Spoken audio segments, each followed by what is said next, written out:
Ladies and gentlemen, and all genders outside and in between, welcome back to Thirsty Work, the all-new sex education podcast. With our guest this evening, the most amazing, glorious, flamboyant, Babbling Goat. Ooh, it's Thirsty Work.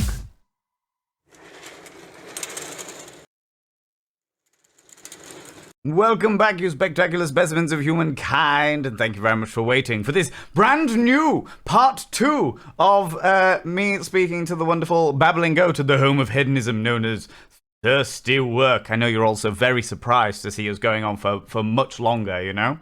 But I'll bring back in Babbling Goat. How you doing, you beautiful bean?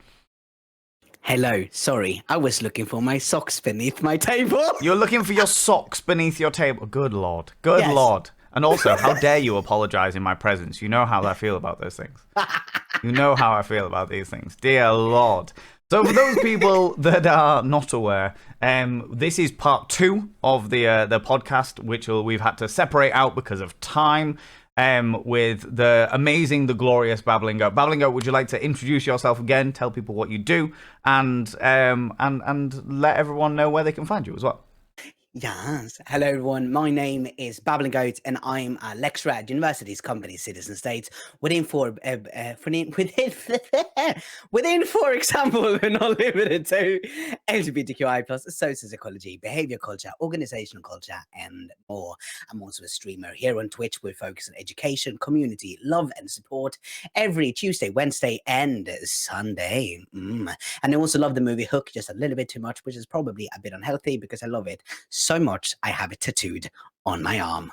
It's a good movie, though. It's a good movie. I'm also an openly queer trans man. Might be relevant to know for this podcast. Oh yeah, I suppose. For the continuation of this podcast, that is a fair point. We have previously talked about the fact that you are an openly queer trans man, and this time I won't just say it out loud at the beginning of the thing, because we were just talking about the dangers of outing, which is very important. And if you would like to know more about that, then check out the previous episode with Babbling Goat, so that we don't repeat ourselves on this live recording on Twitch. Hey, way.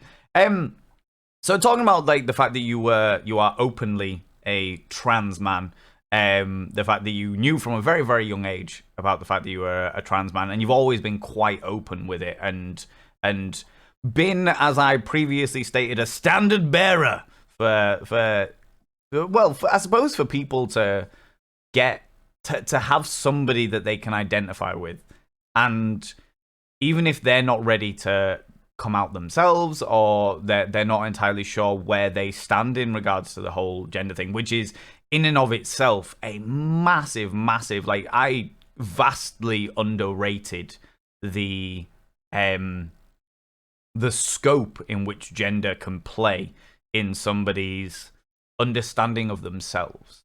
Because I mean, I've never been, like, I don't know, I've never been one of these people that has really questioned too much. I'm just like, these are the things I like to do, so fuck it. I like it. Great. What does it matter? Do you know what I mean? And as a result, it's never really affected me. I've just accepted people as they are, whether they be cis, trans, gay, bi, straight, whatever. I'm just like, cool, that's grand. Let's have a good time. But it's only since, like, streaming live on Twitch that I've realized the gravity that some of these things have in just somebody feeling themselves. And as I am aware, like, body dysphoria is a massive thing across all genders and all peoples and all ages, generally speaking. But gender dysphoria is a big part of that for trans people.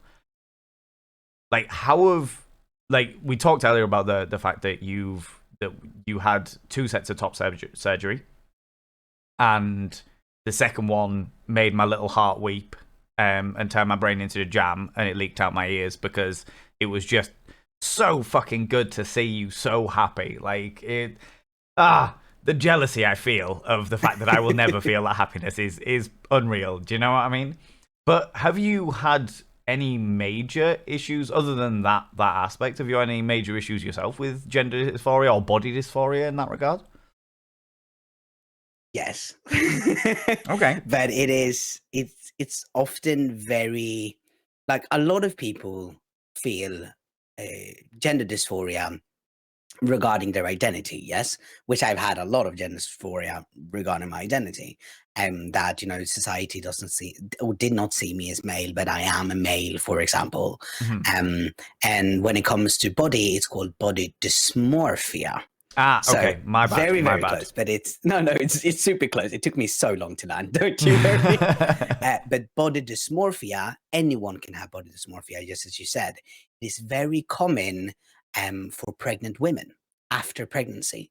It is so common because a lot of them don't recognize their bodies anymore and get immense body dysmorphia from that, or Mhm. from a big weight gain or a big weight loss.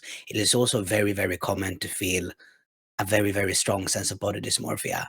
And if you stand in front of the mirror and you very not like just now and again, because we're all human, but very, very often start like picking at your skin and being like, oh, I wish I could change that, or I wish I could change that, or maybe this would be prettier, or that's might be body dysmorphia, because that Okay. is how it showcases itself. It doesn't have to be. That's very important now. It doesn't have to be, but it can be. So it might be good to take a look at it. It can be an indication that it's something to work at. And you can get psychological help for body dysmorphia as well.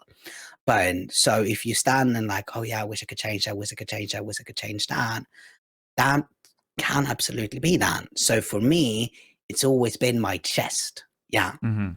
It's always been boobs. Yeah. Always. And it's always been connected to my weight as well. Because even though I'm fucking gorgeous, I still don't feel comfortable You with it. are. You are Oh, indeed. thank you. But I still not feel comfortable with it. And it's the same, like my body dysmorphia has increased extremely during like the last year. And it's like at its height right now. Yeah. Yeah. Yes, because even though I've had top surgery, my body thinks and feels like I'm getting boobs again because I've gained weight. Because for all people who don't know, I am bipolar. I'm bipolar type 2. And a side effect of that medication is weight gain. I was already not comfortable in my body, and boobs is fat. And so it is more visible, even though it's still pretty much a flat chest. The body instantly feels that, oh, it's a boob, like immediately. And it, every time you sit down, every time like have my arms like this, every single thing, it's there. It's like a ghost in And your mind yeah, and I continuously. suppose that's like because obviously like everybody that has weight issues can Mm. potentially grow a fatness across the chest. Yeah, But I suppose with being a trans man, it's that direct link to the previous. exactly. And Okay. it's also the fact that since like the surgery, so there's different types of surgeries you can have for Yeah. top surgery, right? One of them, and this might be a little bit graphic. Okay. So Warning everybody. Warning. Graphic yeah, content. graphic content. So the first surgery is if you have size A to B. When it comes to chest size, they make a little hole next to your nipple and they suck it out. They just suck out the fat. Okay. All right. So just so you know. Yeah. And if you have a larger chest, which I had C/D cups, they open up underneath your boob pretty much. Mm-hmm. And then they remove the fat, and then you have a thing called, it's, I don't know the English name of it, so this is gonna sound really fucking weird. But the stem of your nipple, right? So you All right. have, Yeah. yeah, so you have like a stem. Think of it like a flower, right? Yeah. And that your nipple is the flower bud. And then you have a stem. And if that stem is damaged, that's when you might like lose your sensitivity in your nipple, for example. Okay.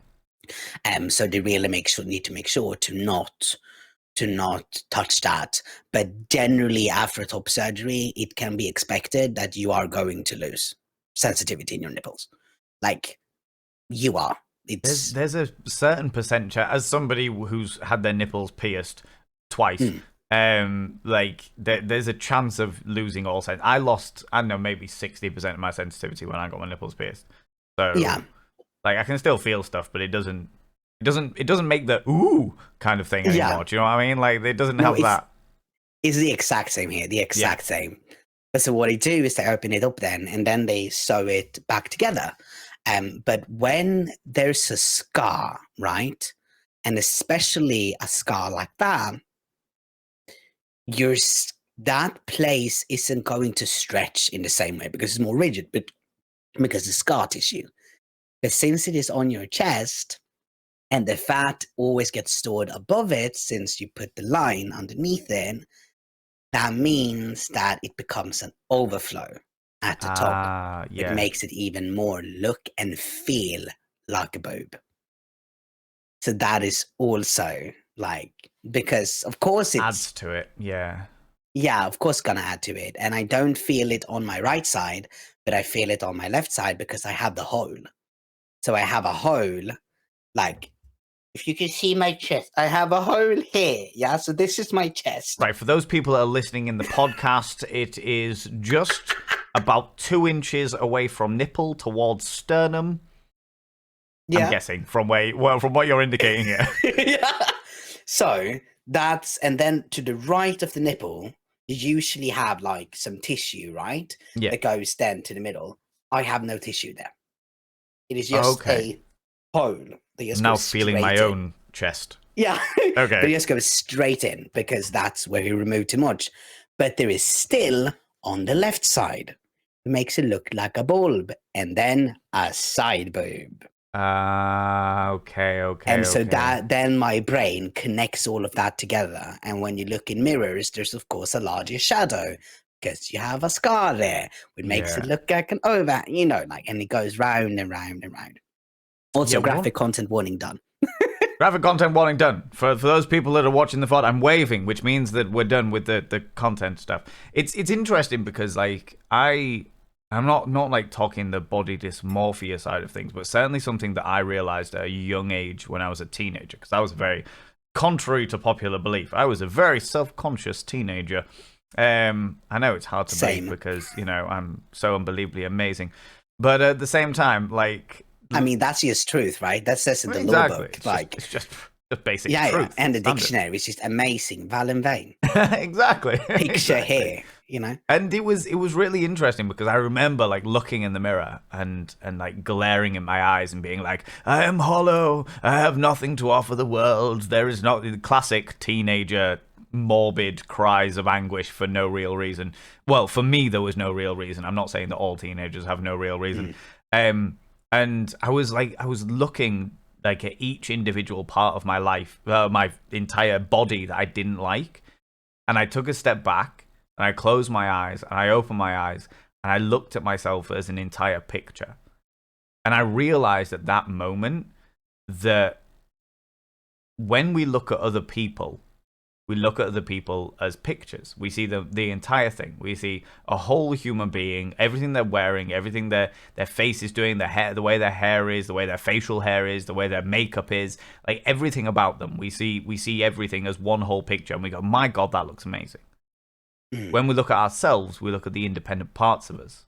We look, exactly. I don't like my nose because it's slightly crooked. My ears are slightly lopsided. My eyebrow hair is doing that weird thing that it does, and I can't get it straight. Whatever it happens to be, like, we never look at ourselves as a whole picture. And if we can learn to take a step back, I'm not saying it'll fix everything, but I'm saying if you can learn to take a step back and look at yourself as a whole picture, a lot of that will flow away. No, it really does.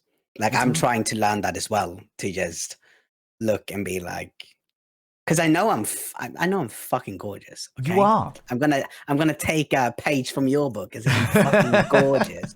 And you know, like I also have. Well, I don't really have anymore, but I had a lot of dysmorphia over my ass, right? Because everyone in the family, especially those who've had estrogen, have a big ass in my family. Like a 2-person couch, you can maybe fit like 2.5 person generally, right? Yeah, not for us. It's 2 people max. Like, there is no more room. You see, you on say the that cushion. like my oldest friend, like the guy I've known since I was 4 years old, is like the pinnacle of masculinity when you look at him. Bald head, big beard, like a bit of a dad bod, but used to be quite muscular and what have you. But the ghetto booty on that boy, my lord. I have never seen anything like it. He could well and truly twerk his way into the championships. Like it's something else, you know? Yeah, like big asses. Yeah. But so I had dysmorphia with that, yeah, until I realized that every person I've been with sexually fucking loves my ass. They adore it. And like it's pretty usual, like, because I'm flirty with my friends, right? Because I love consensual flirting. Yeah. And it's just like platonic flirting, you know. And the most common thing I get is, damn, your ass. Oh my god. Or oh my god, your ass in those pants. Like it's such a common thing I What is hear. platonic flirting? I don't know how to flirt. Can you Like, I mean, neither do I, but it is. But it's I really started to love my ass, right? But it's taken so long, so long. But now I really like it. So when I look and I'm like, yeah, I'm fucking gorgeous, and then I go, oh, look at that ass. And also I'm blessed not only with a big ass, but a bubble butt. Oh. And I have, like, you know, bubble like butt. a proper bubble butt. I love that. I love that. And also, for those people that are listening, you missed the cheeky look that BG had on his face right then. The absolute, yeah, well, just love my ass. I was like, wow, BG, that's amazing. I hope I look like that when I'm talking about my ass. Jesus, that is fantastic. Okay, right. Yes. Question. Okay, this is where it gets in, because this is something that I think a lot of people want to know, but is not something that a lot of people are brave enough to question. I feel comfortable enough with you, and I want to be very clear for those people that are watching and listening that this is only because I've known Babbling Goat for a couple of years now. We're very good friends, and I'm very close with him, that I feel confident enough to ask this openly with you. Is the fact that, like, in regards to, like, sex, good old sex education and what have you, that's the whole point of this podcast, you know? So, now I don't know in regards to, like, when you started getting, like, top surgery, when you came out and what have you, and that's not any of our business. As far as we're concerned, you're an amazing human being. You always have been.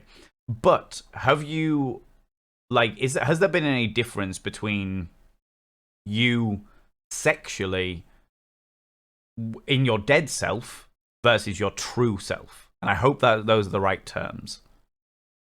Those are terms people use. I don't use them. Those What would you are prefer? very new terms for me. I just say before in your life. Okay, yeah. I mean, this is the thing for somebody like myself, who I'm a cis man. For those people who will talk about cis in a minute, because I'd made a fuck up on TikTok and I really want to approach that properly. But I like, in regards to, like, as a cis man, it's not something that I've really needed to approach before, because every trans person that I've met has always been their current selves, the selves that I love and know and love completely and utterly. And when people talk about dead names and stuff, it's always just made sense in my brain for your dead self. So the pre-official transition, but you were always trans, because that's just you as a human being. Terminology is difficult, and I want to make sure I get it right. Terminology is super difficult, and it's not like words. Words are generally guidelines more than actual rules, because there is a common consensus of what they mean, but of course it's going to be different depending on the context. Yeah. And it is very difficult, especially this, because LGBTQIA+ language changes daily. Like, there is new terms I don't know, and before I didn't know the terms, and now I know them. Like, it's a journey, learning, and constantly learning. I'm just very happy that you want to learn them. So thank you for asking. Do you know what? It's really strange, and the eye opener for me was I used to have a real issue with the term cis. So people would describe me as a cis man, which is the Latin for on the same side of. Is that right? Yes, cis is a Latin prefix for the same side of. And trans is the other side of. Yes. Okay. Exactly. Good. So We're that's learning. why we have terms such as transportation, transmutation, transfiguration, transplantation, because trans means from one side off. So on the same side off, on the other side off. So you take something to another, or that it's a state of movement, kind of. Love this. This is brilliant because I am confirming my knowledge, and I'm sure other people are learning at the same time. You know.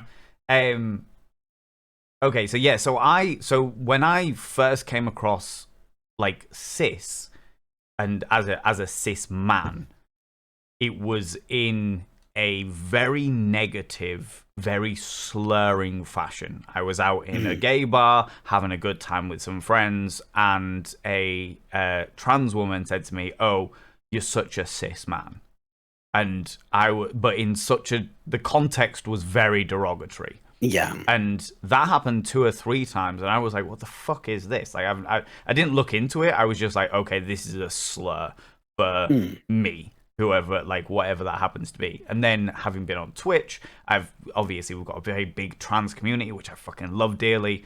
And they educated me because when they were like, "You're a cis man," and I was like, "I'm not a fucking cis man. What you talking about? Don't you be calling me a cis man? How dare you, man. And they were very patient and took the time to educate me in the fact that it's not a slur, it's just a descriptor. It's literally just saying you are the same gender that you were assigned at birth, which is the correct term, as I understand it. Because it's generally how you explain it at that cis. It is when someone identifies with the gender identity they were given upon birth. Okay, and this is important for this next bit. We'll return to what we were talking about, because I made a TikTok recently. And I was trying to very simply explain to people what cis meant, and I fucked it up. But we'll go into that. So basically, I turned around and was like, "Hey, I'm a cis guy," and just to very quickly explain it to people that might not know what that means, cis means as a cis man, I was born with a penis, and as a cis woman, they were born with a vulva. That doesn't stop the fact that trans men, trans women, and non-binary individuals are still all very much men, women, and non-binary individuals. And evidently that isn't the case, because a few people were like, "You have just explained it very quickly, and I understand this." And then a few people were like, "Actually, this is we appreciate your effort, but this is slightly wrong." And I want to make sure that I get this right. So I reached out to you, and you very kindly took the patience to explain to me that, like, I have based my understanding of male, female, and non-binary therein upon the idea of genitalia. And if we take away the genderization of genitalia, what are we left with? Exactly. Because then we're left with the gender identity. And that's the thing. So genitalia is just a sexual organ, and anyone can have any type of combination. You can have a dick, you can have a pussy, you can have none. It is so different, and everyone is different, and it works different for every single person. And so basically, when you're born, and we were talking about this, when you're born, you have one of them, or you have none, or you have multiple. It all depends. But generally, they take a look at, oh, okay, this thing here is assigned to this on this chart, and therefore we call them X. We call them X. Okay. Oh, they have Y, and on this chart, Y means this. So we give them Y, for example. And that's just a shorthand. Yeah, kind of. to break it down for for people like myself, that would be like turning around and going, oh, this child was born with blonde hair, so they have to be called Derek. And this child was born with brown hair, and therefore they have to be called Chanel or something like that. Exactly. Like, it's just, it's a prefix of understanding in the regards that it's like, oh, this person was born with a penis, therefore they must be male. This person was born with a vulva, therefore they must be female. And as our understanding of gender has progressed, we've realized that that is absolute tosh. Yeah, exactly. It's absolute tosh because anyone can have any combination. Like I have a vagina, for example, and I feel no body dysmorphia over it and no gender dysphoria. I actually kind of like it because I usually write on like dating profiles, yes, I have a vagina, you won't find a penis here, but 2 holes usually means more fun. And I mean, it's true, isn't it? It's true. So I always write that, just like right out of the gate. Here you go. Wow. And then some people are like, oh, I don't want to be cheeky, but I think you mean 3 holes. And I'm like, oh, it's so fucking nice. I love it. I'm like, that's very true.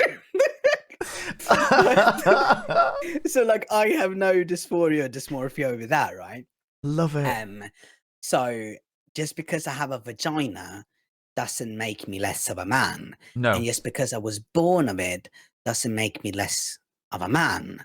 Because if we look at it like that, when it comes to people who are adults, why is there any different when you're a child?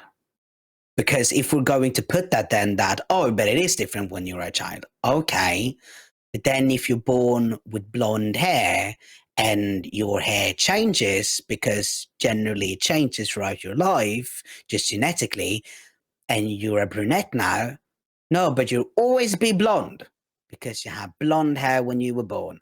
Or you were born without hair, then you will always have no hair, no matter if you have hair on your head right now, because you were born without it, you know. So, or the more extreme, okay, you were born as a baby. That means you will be a baby for your entire life.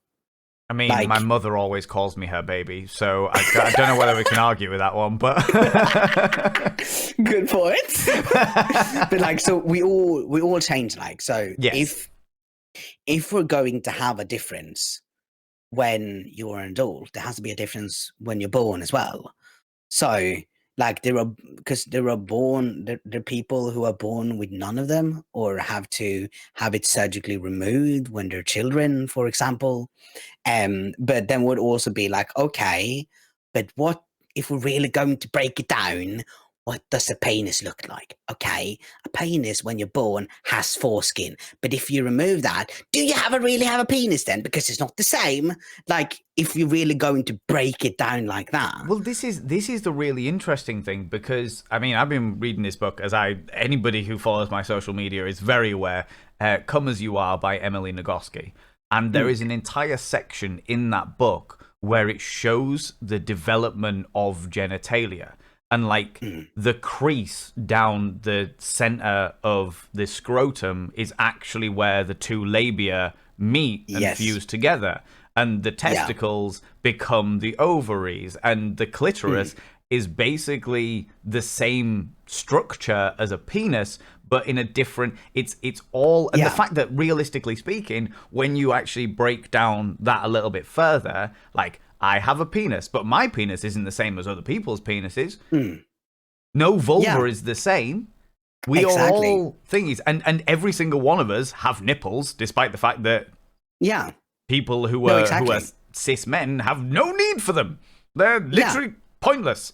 You know what I mean? Yeah. Unless you're like me and get little door knockers of love pierced through them. Like, but yeah, like it's exactly the same. And also the fact you just like you're talking about that when you're in the stomach, everyone has a vagina. And then that develops. And just as you said, like, so for example, when you start testosterone, basically what happens is that the sides, labias, they become less full, kind of, more loose-ish.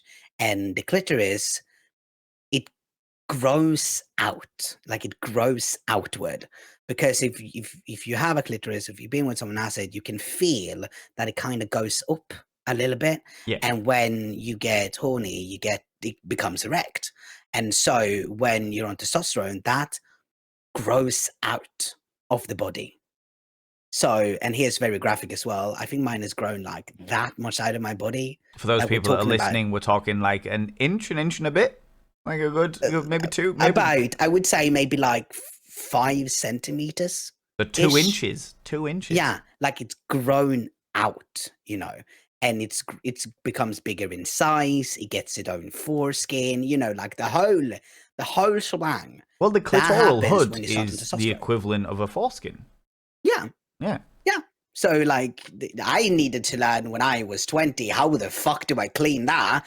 I did not fucking manage to Google that, let me tell you. That was difficult. I had to legit ask a friend and be like, hi, how do I do this in a safe manner? I have never even considered that. You know when you learn things when you're so young and you don't even think about it? Yeah. Like, yeah. Yeah, no, I had to learn that. It was like, what is this? But so like that happens, and it's also important to know once again that your body reacts differently to hormones. It necessarily doesn't have to be the same for you. Yeah. Some have a lot of growth, some have no growth, pretty much. But so that it happens generally, that it grows out and that it changes. So if people are going to say, okay, well, you have a dick, so you're a man, okay, where are you drawing the line? Okay, but what about people who are eunuchs? Are they not men anymore? Like, where do you draw the line? You know what? And then also going back to then, okay, but everyone had a vagina when you were in the stomach, so then everyone is female, right? Yeah. Like, it's just a shorthand for people to gender someone, which is. Some people say, as you said before, like assigned at birth. Yes. Some people say that, but I don't. I say, because either you say assigned at birth or you say gender identity given upon birth. Mm-hmm. Because I was given a gender identity. They was like, oh yeah, here's a gender identity. They didn't, because assigning sounds so confining for me. Okay. It sounds like putting me in a box, kind of. God, I hate boxes, so yeah, let's yeah, continue with this. but it's like, here, you are assigned this. And it's like, no. It's just saying that you're saying that I am. But by saying assigning, it means that you're placing me in that I have no autonomy over it, whether I agree or disagree, you know. Like, it's like one thing that gets assigned is your age, right? Yeah. I am 25. No matter how much I deny that, I am 25. Yeah. That is something that's been assigned. I cannot change it.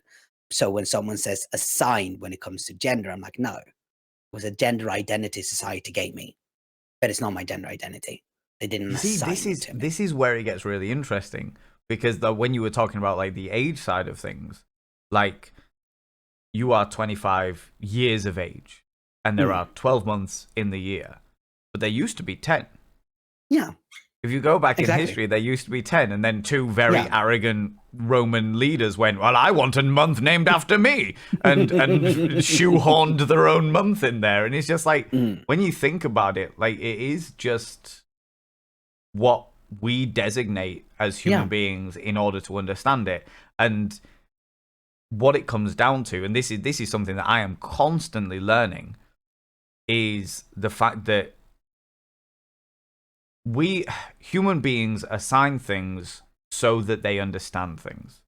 And then the more that we progress as a culture and as science, the more that we understand, the more that our views change. At one point, we believed that the sun was a god and it provided all things. At one point, we believed that mushrooms were good. That's a personal hatred against mushrooms. The slander. I hate mushrooms, all right? I hate them. But the point is that at one point, we believed that, like, there were medicinal properties in shark fins, or do you know what I mean? Like, there's so many things Or out that there. Quicksilver was good for you. Yeah. I mean, smoking for centuries. They believed that if you had a bit of a cough, the best thing to do was have a cigarette because it would clear out your lungs. Because and now we literally look at it and we're like, actually, no, that shit is what fucks you up. Like that is what fucks you up. You know? Yeah. And it's mad to think that as we start to understand ourselves and progress as a civilization and as a people and as a species, that people can get so hung up on things that are beyond old, like so irrelevant now.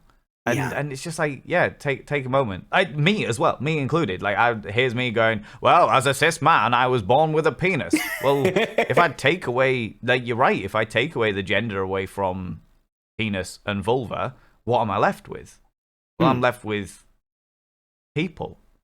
And what dictates what a gender a person is. No, exactly. And it's the same with, like, the reason what you're talking about, the worldview, like, yes, purely psychological. Here comes my psychology degree that I'm almost done with. Exciting. Like purely psychological. How it works in your brain is that you have a set view, right? And that view, it changes, it can add it upon as you grow, as you become older.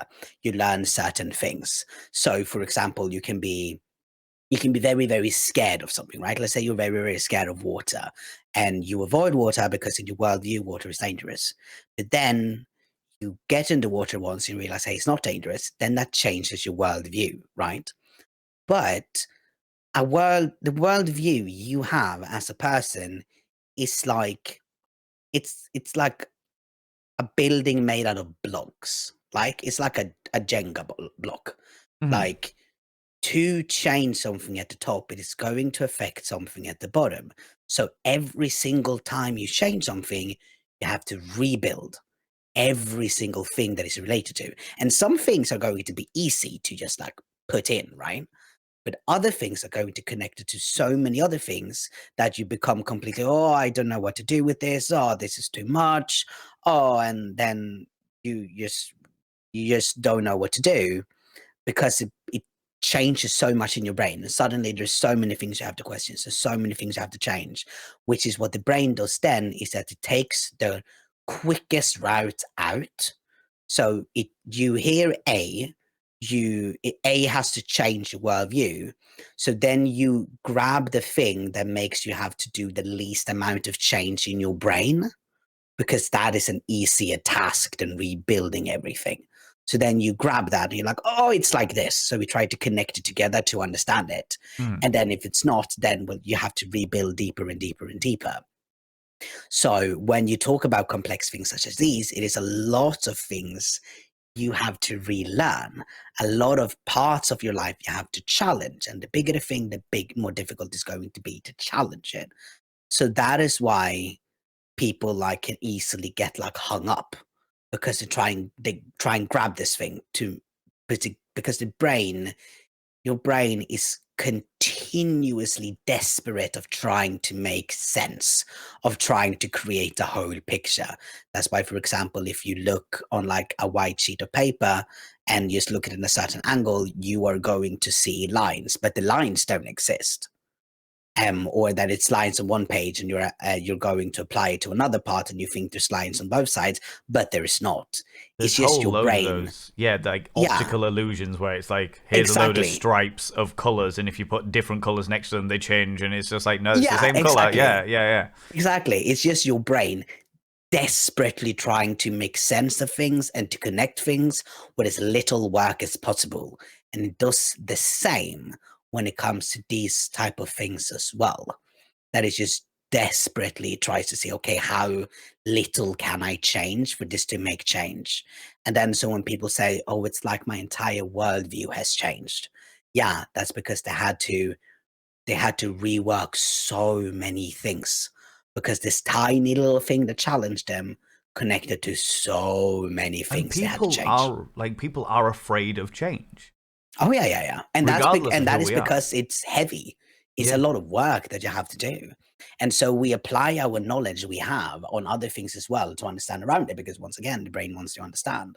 So I'm not going to go on a huge rant of this because I have mentioned it in the stream before and I'm very dedicated regarding this subject. And that is the fact that animals do not have genders. Animals are not male or female. It is because we have taken how we categorize humans, we have applied it on animals to try and understand it. And if you want to blame someone, blame Carl von Linné, absolute fucking dickbag. Old Swedish scientist, one of the pioneers within this field. Because it was during his time, which how science was, is that science was all categorizing. So why we have a lot of categories because of things is because the science then was to categorize things. To understand something, we put it in a category. That is how we understand things. That is how we put out the world, right? And so we put humans in a gender specific category. And we're like, okay, here we understand this. Now we're applying that on animals as well, so we can wrap our heads around it and understand it. So we can say, oh, it's a male mouse and a female mouse. Generally not. It's just that we've taken our process and how we think of it and then apply it to be like, oh, that thing bears eggs, therefore it's a female, you know. Even though that is not the case, because there are male fishes who bear eggs and then suddenly the whole thing crumbles, yeah? So that is how things are applied and why we have such rigid boxes, because the entirety of science around the 17th, 18th, and 19th century was just categorization. I was about to say, that is definitely something that I love doing, is when someone turns around and I'm like, what's your issue with like gay people, for example? And they're like, it's unnatural. And I'm like, well, I have an entire study on gay animals. Like, here are some stags that had a threesome. Look at the gay penguins and how they look after their chick. Like, you're just like, what are your preconceptions and what haven't you read in order to make those preconceptions? But yeah, it's with that. Right, I'm going to have to push us on because, again, I've got so many things. So in regards to, like, I mean, you've briefly basically said that you personally don't have any, like, gender dysphoria in regards to, like, sex and stuff like that. And I suppose when you actually break it down to what you were just talking about in regards to, like, genitalia doesn't have a gender, that makes sense. That makes so much sense. Like, why would you have dysphoria around that when genitalia doesn't have a gender? Yeah. Oh, and my mind has been melted, and I love it. A lot of people have dysphoria and dysmorphia because of society. Because of what society says and how society says that it works, and all of that jazz. Like, just as Dark Maker is saying in chat, talking about animals and animals having gender, but it doesn't differentiate, which is 100% correct and true. But there is no categorization of the social construct that we have in the world. So we don't, like, animals not work under that, even though we applied it, and we have applied that to humans as well, which is what would generally create dysphoria and dysmorphia, because we have the societal construct of how it is supposed to be and how is it supposed to work. But it was also important to know that just because you want to conform to the societal norms, for example, that's 100% okay. And, like, as long as you're happy with your expression, that's the only thing that matters, yeah? And so if you have dysmorphia because you're like, oh, I feel that a vagina is connected to too much societal femininity, and it gives me dysmorphia, I want to have that surgically changed, 100%. That's 100% valid. Yeah. Because even though, like, sexual organs and gender are different things. Yeah. But the societal things is still on the sex itself. Yeah. This is so something that I'm really has a lot of impact on people. This is something I'm really learning from the more and more gender non-binary people that I meet. In the regards that I have met so many people that are gender non-binary, and they're like, yeah, gender non-binary, but they're super masc or they're super femme. Mm. And it's like, okay. And initially, because of my preconceptions, because of what society has taught me, and so I'm like, how are you gender non-binary when you are super masc? And at the end of the day, like, that's because of my preconceptions, not anything to do with them or their gender or anything there. That's my preconceptions and my issue to work out those preconceptions. Yeah. To work Yeah, that shit out. exactly. Oh God, I love this stuff. I love this stuff. Okay, right. I've got a whole load of questions that I have to ask you, but before I do that, have you got any advice for people that are realizing that they might be trans themselves? Reach out to people. Try to find people to talk to, but like talk to someone you trust and try to get like a recommendation, because it can be dangerous to just go out online and try to find groups of trans people, because there is surprisingly extreme transphobia within the trans community, like extreme amounts of it. So you want to find someone that's safe. So reach out to people, try to find someone to listen to, and know that you are loved and that you are valid. And legit, the only thing that matters is that you're happy. That's it. I love Like, that. it doesn't matter how you express yourself, and it doesn't matter how you identify. It doesn't matter who knows. It doesn't matter what terminology you use for yourself. As long as you're happy, you're doing it right. I love that. I love that. Have you got any advice for people coming out potentially for the first time, either as trans or potentially regarding their sexuality? Know that no one has the right to know.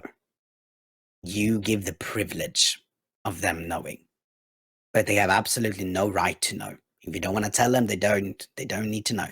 And if they get mad, that sounds like a fucking them problem, Love that. because that's them getting mad over it, like, because they don't have the right, they have the privilege if you decide to give it to them, but also, if you come out, make sure that you're somewhere that's safe, and make sure that you feel safe with the person, and to maybe, like, if you want to come out to your parents, for example, and you're worried how they're going to react, but you're out to a friend or a sibling, try to have them with you when you come out.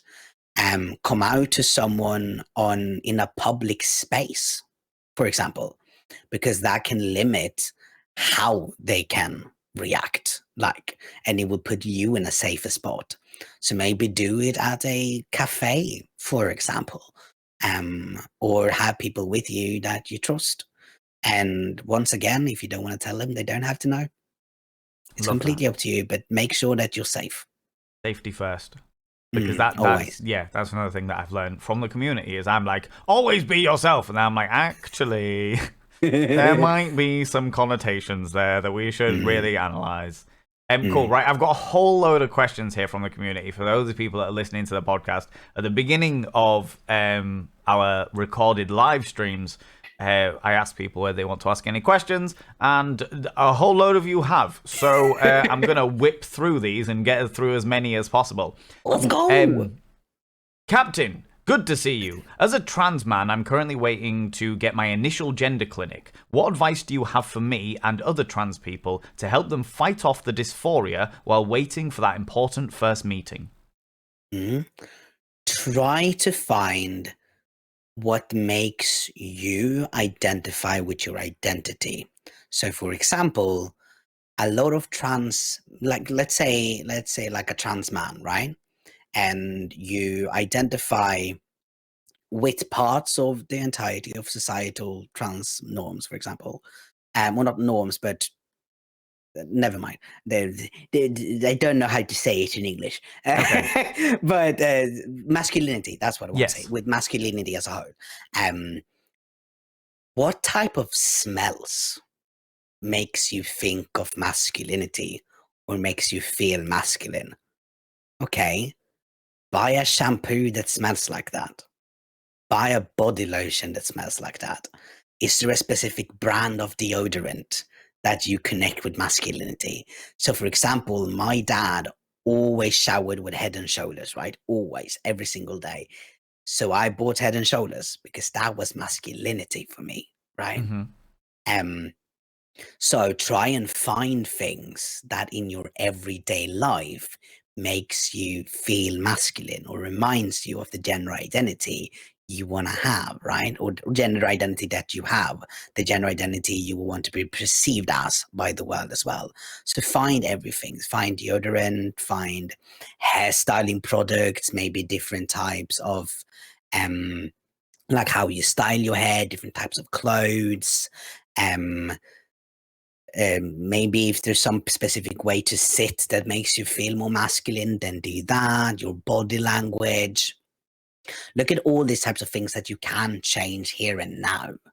Um, so for me, as I said, like the shampoo helped, deodorant helped, perfume helped.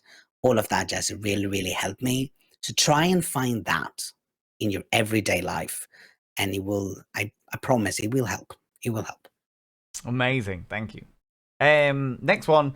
Can you recommend any dating apps or advice for trans people on dating? No dating apps, sadly. There are issues no matter where. And there's no specific trans dating apps what I know of. There's But definitely otherwise it's one just that's more open-minded. I wouldn't say specifically for trans people, but is the one that I've found that's more open-minded is Field, which is FEELD, as in playing the field. But that seems to have, from my experience, that seems to have a hell of a lot more open-minded. There's a lot of non-binary people. There's a lot of people on there that are between the genders in like the gender spectrum. So masc, femme, either cis or trans, non-binary, a lot of different presenting people, a lot of couples that are looking for a third or to experiment. It seems to be a lot more open-minded that that's good. I've discovered anyway. So Field, There something you to go. try, people. But I just use Grinder and Tinder. Grinder and Tinder. That's what I use. I've had nothing but problems with Tinder. That's what I use. But I write that I am trans. But also, once again, you don't have to tell anyone that you're trans. It's completely up to you if you want to provide that info. If you want to give them the privilege to know, but make sure that if you meet someone, to be safe. Yeah. But the first tip I would have is be wary of chasers. Because a chaser is someone that would want to be with you because of the fact that you are trans. And that can be incredibly fucking dangerous.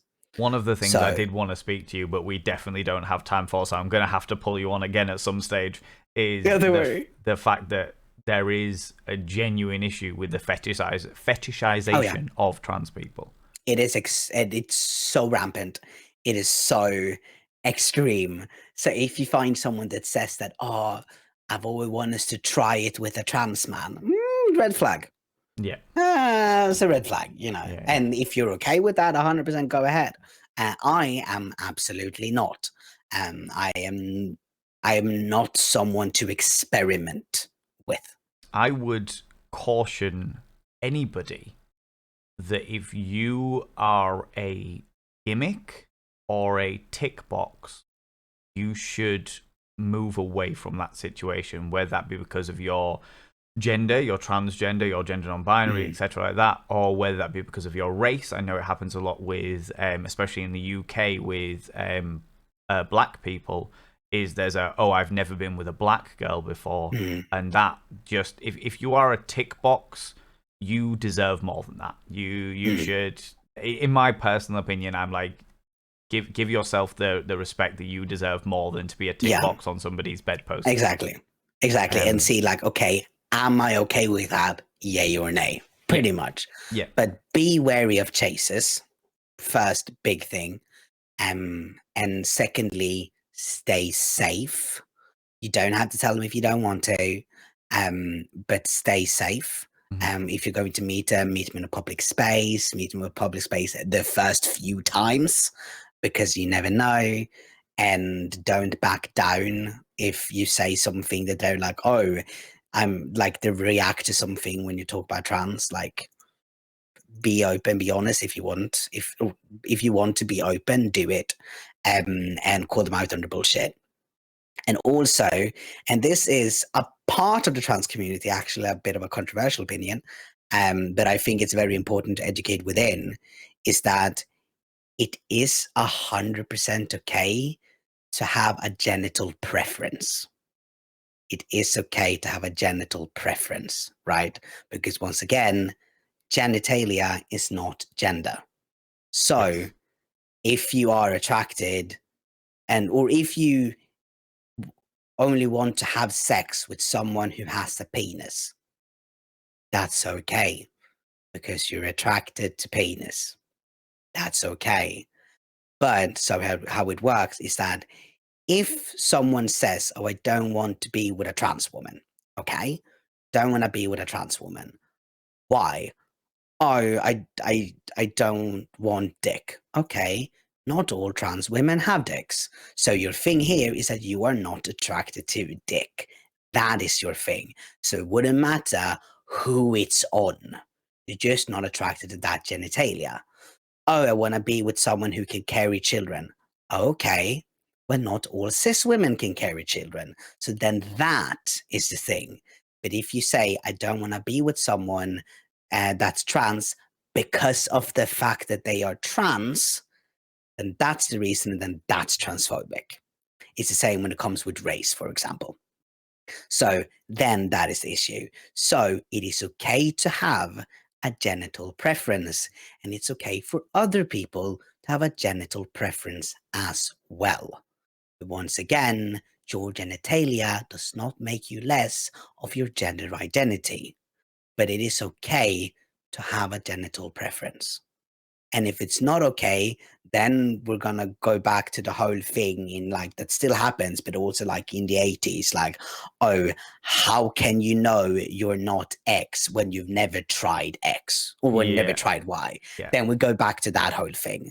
Like, I'm gonna have to get you back on, because this is like that is a big kind of like worms that I would love to dig into, like the fetishization, the transphobia that people are like, oh, I've got no issue with trans people, but, and that is that but that is the problem. But we could go on for hours about that, and I would genuinely love to. But let me whip in. But I just wanted to finish saying on that it's okay. Yes. It's okay for you to have a gender preference. It's okay for others to have a gender preference. And it doesn't make you less you, because you need to remember that it wouldn't matter who that genitalia was on.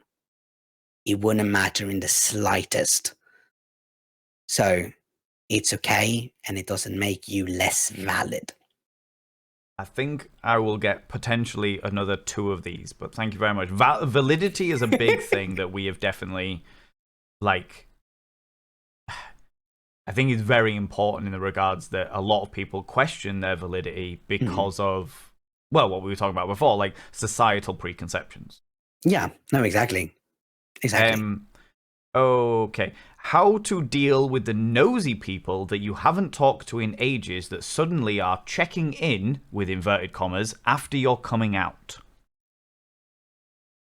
There's a thing in Swedish that is, du behöver aldrig ge svar på tal. You never have to give a reply when someone speaks. Ever. So if you don't want to answer them, don't answer. If they ask a question you don't want to answer, don't answer. You never have, if you say, I do not want to talk about this, and like, oh, why? You never have to explain if you don't want to. You can just say, I don't want to talk about this. I did a TikTok about this recently where I was just like, people, you don't owe anybody an explanation. And I had one woman, which was, for all irony's sake, called Karen. They like was genuine, just like, actually, you owe your family an explanation. I was like, no, they don't. No, they fucking don't. You want to answer, you want to ask questions, that's fine. You can ask questions, but they don't owe you jack shit. Google exists. Just fucking, do you Exactly. know what I Yeah. mean? Like, it's mad. Yeah. I've got one right down here. The question for you both. My son came out as gay 1 year ago. He's 10 now. He has been searching for naked men online, etc. We embraced and supported him, but now he says he never said that, or that he doesn't remember feeling that way. I just don't know how to support him, or if I should just wait for him to come to me. Why do you think this happened? Thanks in advance. This is an interesting one. Mhm. And I'm going to take the lead with this one, if that's all right with you, BG. Go ahead. I think that growing up, regardless of gender, we all experiment with a whole lot of things. Whole lot of things. For a long period of time, I thought I wanted to be a woman. For a very, very long period of time, I thought I wanted to be a woman. And especially when you're hitting those teenage years, and there is a lot of societal pressure from your social groups and what have you, there is a feeling, there is a pressure there that you don't want to admit to something. It's better to turn around and say, for you in your adolescent brain or pre-adolescent brain, it's easier for you to turn around and go, no, I didn't say that. No, I didn't say that. You're lying. No, I didn't say that. Than ever admit to anything. And I don't know whether you could offer anything differently, but I would say just wait and see. Just be there to support him. Be there to listen. Make sure that he knows that whatever is on his mind, he's more than welcome to come and talk to you, and that you'll be there to support him and like metaphorically hold his hand through it. But don't put on any pressure, because the more that you pressure, especially at that age, the more he will try and pull away. No, I completely 100% agree. Just be like, okay, and continue supporting, continue loving. And what I would add is keep an eye out if it develops to extreme homophobia, because it can be that maybe they identified as that and they're like, oh no, I'm not, because maybe they read something online. Maybe they heard someone talk about it, and that can develop a self-hate that develops into homophobia, for example. So I just keep an eye out for that to see if it becomes something bad. And also, yes, just as Dark says, school bullying. Just keep an eye out and see if something is going to happen or if something has happened, to help with that.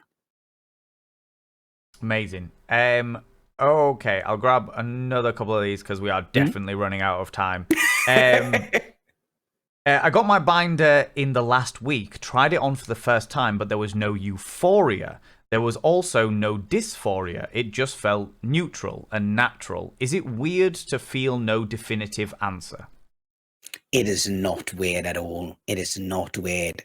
Like the societal portrayal when it comes within the trans community is often that you should feel such extreme joy over, for example, of having top surgery. Like you see pictures of people crying after top surgery, and after my top surgery, I didn't cry.